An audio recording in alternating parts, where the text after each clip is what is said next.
Presiden Jokowi memberikan pesan khusus kepada Menteri Luar Negeri Retno Marsudi soal banding putusan WTO soal larangan ekspor nikel. Ia meminta jangan sampai Indonesia mundur di WTO. Menurutnya larangan ekspor nikel adalah lompatan besar untuk Indonesia. Pasalnya nikel yang selama ini diekspor mentah kini akan diolah menjadi barang yang lebih berharga. Nikel Indonesia digugat Uni Eropa dan diputuskan kita akan melawannya. Walaupun sudah divonis kalah, Jokowi berpesan kepada Menlu Retno agar jangan mundur karena inilah lompatan besar peradaban negara kita. Dan Indonesia akan banding, kata Jokowi dalam peringatan HUT PDIP ke-50 yang disiarkan virtual. Sebagai perbandingan saja, Jokowi memaparkan dengan melarang ekspor nikel, Indonesia menjadi lebih untung. Saat ini, nikel mentah diekspor negara cuma untung 17 triliun. Namun saat olahan nikel diekspor negara bisa untung hingga 360 triliun. Pada November 2002 kemarin, Indonesia dinyatakan kalah dalam gugatan yang dilayangkan oleh Uni Eropa di Badan Penyelesaian Sengketa atau Dispute Settlement Body (DSB) WTO. Gugatan itu mengatakan langkah Indonesia melarang ekspor nikel tidak tepat.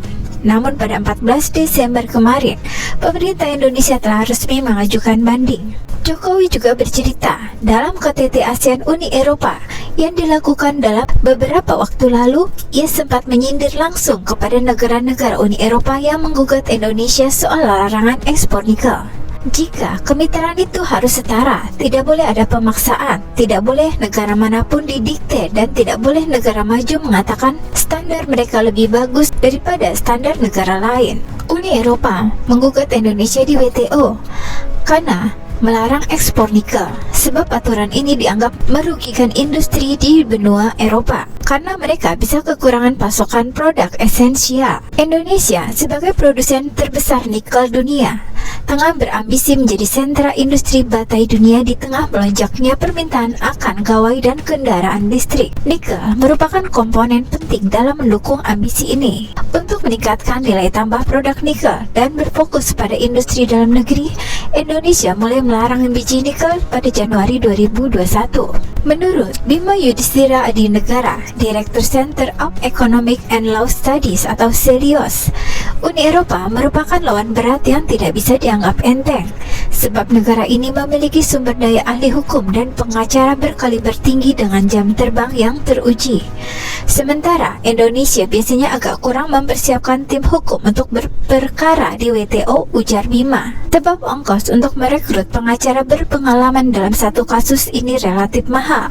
WTO kerap jadi senjata Uni Eropa ketika menghadapi kisruh perdagangan. Sejak WTO aktif beroperasi di tahun 1995, Uni Eropa merupakan pengaju gugatan terbanyak setelah AS. Pada tahun 2019, AS di bawah kepemimpinan mantan Presiden Donald Trump memveto penunjukan hakim badan tersebut sehingga menimbulkan krisis di internal WTO. Salah satu alasan adalah aktivisme yudisial dalam WTO dianggap mengancam kedaulatan AS. Lalu apa jadinya kalau banding Indonesia juga gagal? Yang pertama, industri mobil listrik dan baterai terancam. Menurut Bima, kekalahan Indonesia dalam gugatan WTO akan merusak reputasi Indonesia di mata para pengembang pabrik pengolahan dan pemurnian nikel smelter. Sejumlah perusahaan memang sudah berinvestasi atau menjanjikan komitmen investasi puluhan triliun yang tentunya akan menggenjot permintaan nikel. Jika Indonesia kembali kalah di WTO, juga akan mengganggu prospek ekosistem baterai di dalam negeri. Cita-cita Indonesia melakukan hilirisasi nikel dan menghasilkan baterai pun menjadi terancam. Sementara pemerintah ingin mendorong ekosistem kendaraan listrik, ujungnya ketergantungan impor baterai akan tinggi.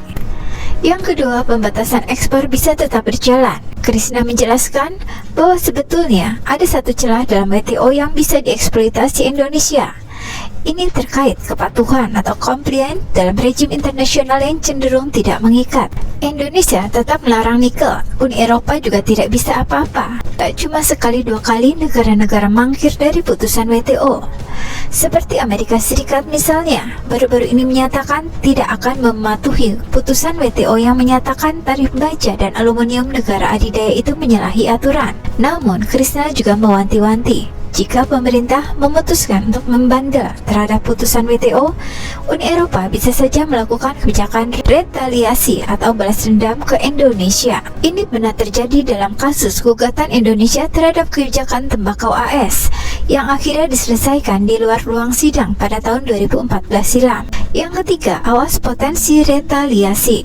Retaliasi umumnya dilakukan jika sengketa dagang tak selesai di WTO. Objeknya adalah produk-produk dagang unggulan suatu negara. Uni Eropa merupakan mitra dagang strategis Indonesia, menempati posisi kelima secara total nilai dagang. Produk ekspor andalan Indonesia ke Uni Eropa adalah minyak nabati, termasuk kelapa sawit, mesin elektronik, alas kaki, karet, dan produk kimia. Sementara Indonesia mengimpor peralatan dan mesin mekanik, produk otomotif, dan produk teknologi tinggi lainnya. Menurut Krishna, yang akan jadi masalah adalah jika retaliasi Uni Eropa dilakukan terhadap produk turunan nikel macam baterai atau kendaraan listrik, yang tentunya jadi kekalahan Indonesia dalam menjalankan ambisi hilirisasi nikel. Uni Eropa juga merupakan pasar kendaraan listrik terbesar, sejalan dengan kebijakan ketat negara itu untuk memotong emisi karbon. Pada tahun 2021, registrasi kepemilikan mobil listrik di Uni Eropa naik 63% dibanding tahun sebelumnya, sebanyak 1.729.000 unit. Ini mempresentasikan hampir 18% mobil baru pada tahun 2021 dibanding 11% pada tahun 2020. Menurut Krishna, jika skenario retaliasi semacam ini berjalan, Indonesia mesti mencari pasar potensial seperti Cina. Tanpa pasar global yang cukup, pabrik kendaraan listrik tidak akan punya skala menguntungkan yang cukup, terutama karena market Indonesia untuk kendaraan listrik tergolong kecil.